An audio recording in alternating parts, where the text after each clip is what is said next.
Assalamualaikum warahmatullahi wabarakatuh.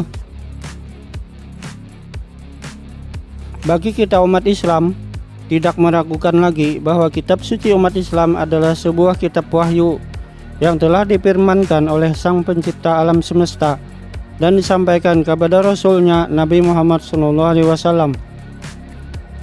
Untuk membuktikan keasliannya, ternyata Allah Subhanahu wa Ta'ala telah memberikan petunjuk di setiap ayatnya, baik berupa kehebatan sastranya maupun fakta ilmiah yang diterangkan dalam ayat-ayatnya yang sebelum ditemukan oleh sains modern ternyata telah dibahas dalam Al-Quran 1400 tahun yang lalu, yang membuat takjub ilmuwan muslim dan bahkan ilmuwan barat non-muslim.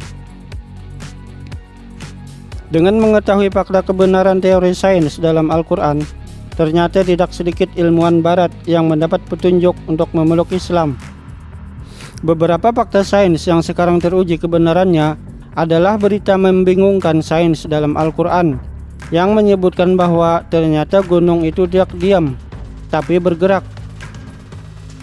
Allah Subhanahu wa Ta'ala berfirman, "Kamu lihat gunung-gunung itu, kamu sangka dia tetap di tempatnya, padahal dia berjalan sebagai jalannya awan.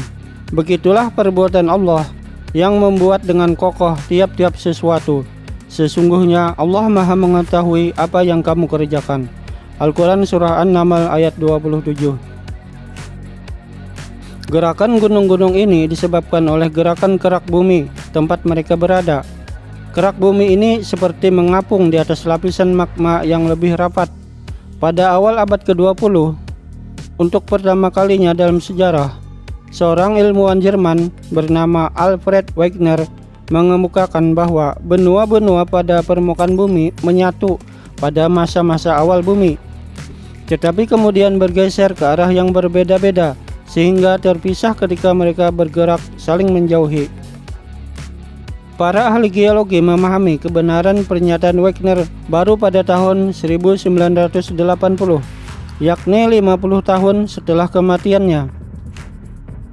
Sebagaimana pernah dikemukakan oleh Wegener dalam sebuah tulisan yang terbit tahun 1915, sekitar 500 juta tahun lalu, seluruh tanah daratan yang ada di permukaan bumi awalnya adalah satu kesatuan yang dinamakan Pangaea. Daratan ini terletak di kutub selatan. Sekitar 180 juta tahun lalu, Pangaea terbelah menjadi dua bagian yang masing-masingnya bergerak ke arah yang berbeda. Salah satu daratan atau benua raksasa ini adalah Gondwana, yang meliputi Afrika, Australia, Antartika, dan India. Benua raksasa kedua adalah Laurasia, yang terdiri atas Eropa, Amerika Utara, dan Asia, kecuali India. Selama 150 tahun setelah pemisahan ini, Gondwana dan Laurasia terbagi menjadi daratan-daratan yang lebih kecil. Benua-benua yang terbentuk menyusul terbelahnya Pangaea telah bergerak pada permukaan bumi secara terus-menerus sejauh beberapa sentimeter per tahun. Peristiwa ini juga menyebabkan perubahan perbandingan luas antara wilayah daratan dan lautan di bumi.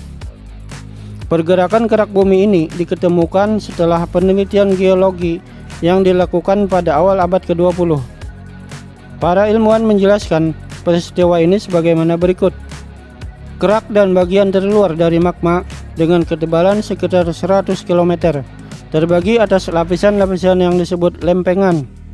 Terdapat 6 lempengan utama dan beberapa lempengan kecil.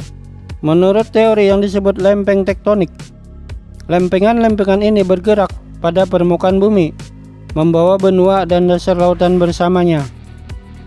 Pergerakan benua telah diukur dan berkecepatan 1 hingga 5 cm per tahun. Lempengan-lempengan tersebut terus-menerus bergerak dan menghasilkan perubahan pada geografi bumi secara perlahan. Setiap tahun misalnya, Samudra Atlantik menjadi sedikit lebih lebar. Ada hal sangat penting yang perlu dikemukakan di sini. Dalam ayat tersebut, Allah telah menyebut tentang gerakan gunung sebagaimana mengapungnya perjalanan awan. Kini ilmuwan modern juga menggunakan istilah continental drift atau gerakan mengapung dari benua untuk gerakan ini. Tidak dipertanyakan lagi adalah salah satu keajaiban Al-Quran bahwa fakta ilmiah ini yang baru-baru saja ditemukan oleh para ilmuwan telah dinyatakan dalam Al-Quran 1400 tahun yang lalu. Maha benar Allah dengan segala firman-Nya. Nah, dengan mengetahui kebenaran Al-Quran secara sains tadi, semoga hal ini menambah kekuatan iman kita kepada Allah Subhanahu wa taala. Wallahu a'lam bishawab.